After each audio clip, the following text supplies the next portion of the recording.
بسم اللہ الرحمن الرحیم۔ السلام علیکم تابع نامہ چینل میں خوش آمدید۔ خواب میں گردن کا زیور دیکھنا۔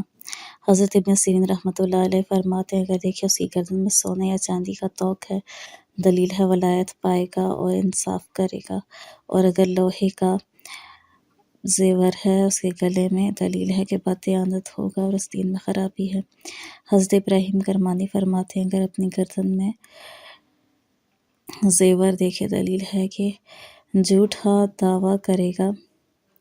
سنہری زیور دیکھے، دلیل ہے ولایت پائے گا، اور اگر تانبے یا لوہے کا ہے، دلیل ہے کسی سے جھگڑا کرے گا۔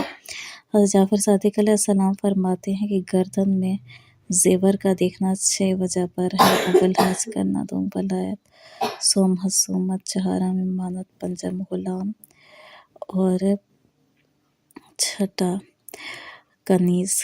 اور اگر خواب میں اپنے گھوڑے کی گردن میں توق دیکھے، دلیل ہے کہ بادشاہ سے مال اور بزرگی پائے گا۔